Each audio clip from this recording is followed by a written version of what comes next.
पुढच्या बातमीकडे. व्हिएतनाम म्हणजे अगदी 1975 पर्यंत केवळ युद्ध आणि सत्ता संघर्षाने ग्रासलेला देश.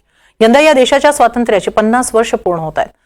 दोन विचारसरणींमध्ये गुरफटलेला, शीतयुद्धात भरडलेला व्हिएतनाम गेले 50 वर्ष विकासाच्या वाटेने जाण्याचा प्रयत्न करतोय.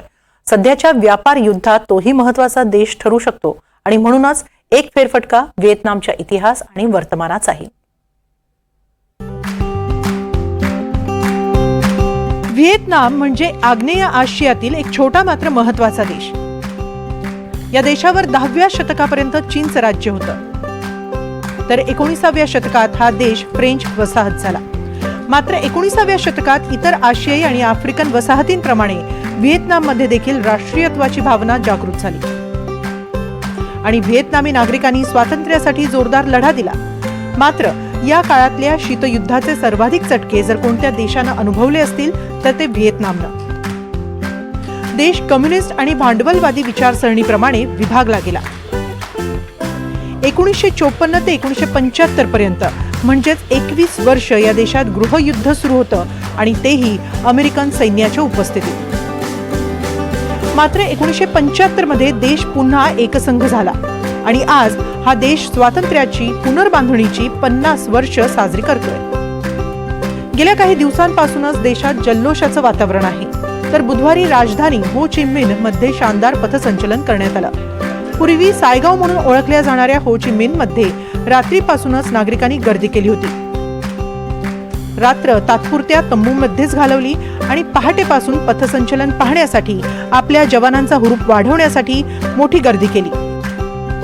कित्येकांनी तर त्यांचे चेहरे व्हिएतनामी ध्वजाच्या रंगाने रंगवले होते. व्हिएतनामचं चिन्ह असलेल्या लॅग बर्ड्ससह हो ची मिन्ह यांचं पोर्ट्रेट हातात धरून जवानांनी संचलन केलं.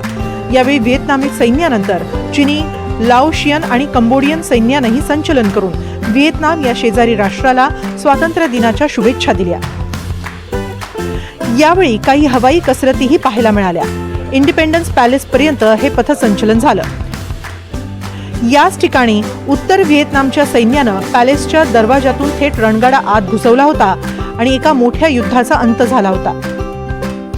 अमेरिका दार्जिण्यात दक्षिण व्हिएतनामचा पराभव झाला आणि देश एकसंघ झाला. या घटनेला 30 एप्रिल रोजी 50 वर्ष पूर्ण होत आहेत. याचा आनंद देशात सर्वत्र साजरा केला जातोय. दरम्यान व्हिएतनाम कम्युनिस्ट पार्टीचे जनरल सेक्रेटरी तो लाम यांनी जनतेला शुभेच्छा दिल्या. यावेळी त्यांनी रशिया, चीन, लाओस, कंबोडिया या देशांप्रती कृतज्ञताही व्यक्त केली. आपण सर्व महान व्हिएतनामचे वंशज आहोत. आपणा सगळ्यांना जगण्याचा, काम करण्याचा, स्वातंत्र्यात जगण्याचा आणि आनंदी राहण्याचा अधिकार आहे. तसंच या देशाची जडणघडण करण्याची आपल्या प्रत्येकाची जबाबदारी आहे. आपण सगळ्यांनी भूतकाळ बाजूला ठेवून मतभेद विसरून भविष्याकडे वाटचाल करायला हवी.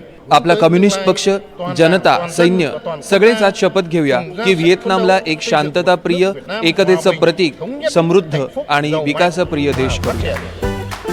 तर जनतेतही 50व्या स्वातंत्र्य दिनानिमित्त प्रचंड उत्साह पाहायला मिळाला. गेले काही दिवस राजधानीत देशाच्या कानाकोपऱ्यातून नागरिक येत आहेत आणि आपला आनंद साजरा करतायत. आमचा उत्साह ओसंडून वाहतोय. लोक येत आहेत, आणखी उत्साह वाढतोय.